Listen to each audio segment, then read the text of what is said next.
Welcome back to GM Vision. Today we're going to be comparing the contracts of the two best wide receivers in the NFL. Starting with Justin Jefferson, who signed a 4-year, $140 million deal with $110 million fully guaranteed, versus Jamar Chase, who signed a 4-year, $161 million deal with $112 million fully guaranteed. Jamar Chase makes $21 million more than Justin Jefferson in total contract value. Now, just so you know, this is a direct comparison of their rookie contract extensions years 1 through 5. But whose contract is more valuable? To find that out, let's go look at some comparisons of their contracts side by side. Stay to the end to see my final decision. Before we get into it, if you haven't already, like this video and subscribe for more contract comparisons. With that being said, let's dive in. So first, taking a look at the base salary. The base salary is going to be the amount of money the player makes that year during the 18-week season, 17 games and 1 bye week. Now, looking at the first 2 years of this contract, Justin Jefferson's base salary is significantly lower than Jamar Chase's. The benefit in having a base salary this low is that you can give the rest of that money in bonuses, which can be spread out throughout the contract. But when you give a base salary, that number has to be paid out in that year. But then looking at years 3 through 5, you start to see these numbers even out, with Jamar getting slightly more base salary in years 3 and 4, and then getting just over $10 million more in base salary in year 5. So by looking at these numbers, Justin Jefferson presents more value in his lower base salaries. Now let's go take a look at their signing bonuses. So now looking at the signing bonus, Justin Jefferson got a $36.9 million signing bonus, which is prorated or spread out through 5 years of his contract. That is why you see this $7.4 million number. Now Jamar Chase had a $22 million signing bonus, which in his contract is called a restructure bonus, but it is still treated like a signing bonus, and it is spread out through 5 years of his deal. This is what I was just talking about, saying that it benefits to have a lower base salary, so then you could even it out with a higher bonus that can be spread out up to 5 years of their contract. That is why you see a higher signing bonus in Justin Jefferson's contract. Now let's go compare another type of bonus. So now looking at the roster bonus comparison. The roster bonus is the amount of money the player will receive if he is still on the roster at that time. So in Justin Jefferson's contract, his roster bonuses are going to be per game roster bonuses. So starting in year 2, this $510,000 will be divided by 17 games, and he will receive that number each game, equaling up to $510,000. And he has that from years 2 to 5 in his deal. Now looking at Jamar Chase's roster bonuses, in year 1, he has a guaranteed $10 million roster bonus. And he also has, just like Justin Jefferson, a per game bonus that can add up to $1 million. So he will receive $1 million divided by 17 each game. That will end up equaling $1 million after the 17 games. And he has that in each of the 5 years, but only the $10 million roster bonus that's guaranteed in year 1.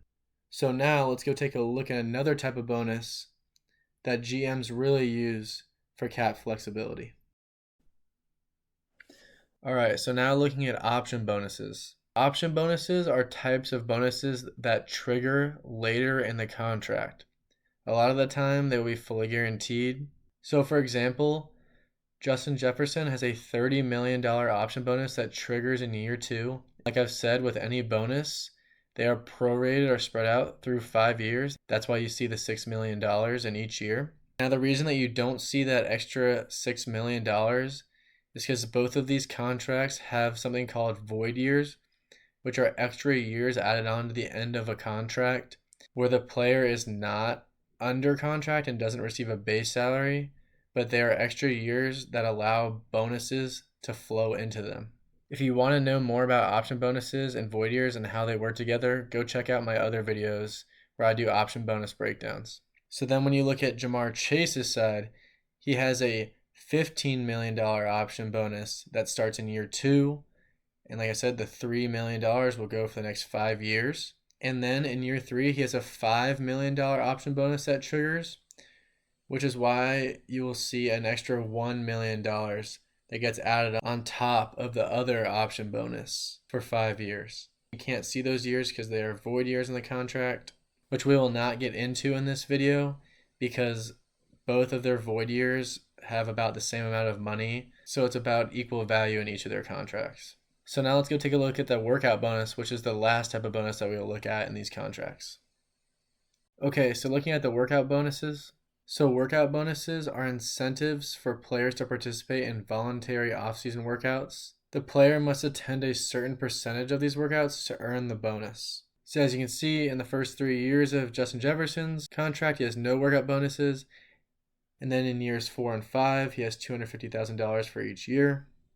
And then for Jamar Chase's contract, he has $100,000 from years 1 to 4 in workout bonuses.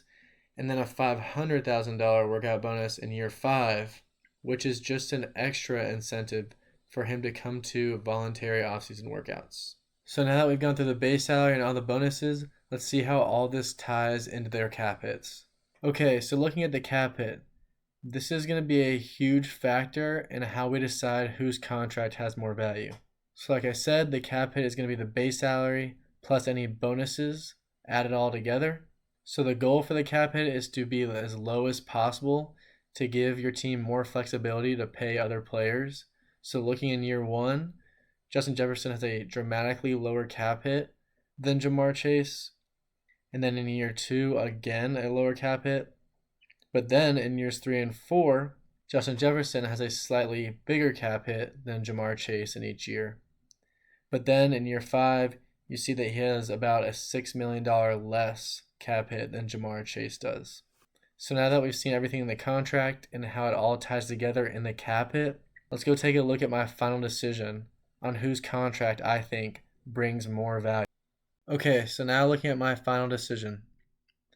This was very difficult considering how close these players are in talent and production, but when it comes to a contract value standpoint, Jefferson's lower cap hits, especially early on in this contract, plus the $21 million difference in value, slightly tips the scale in his favor.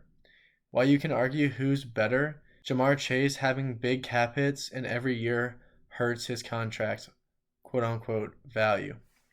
These contracts are very close in value.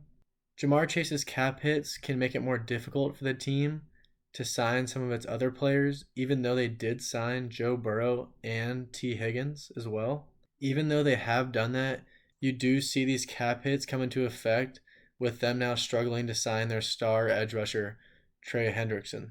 Justin Jefferson's lower cap hits give the Vikings a little bit more flexibility, even though it is not much more than Chase's. But again, the lower value and the lower cap hits make Justin Jefferson's contract just that much more valuable. Now, like I said, you can argue who's the better player, and that might dictate whose contract is more valuable.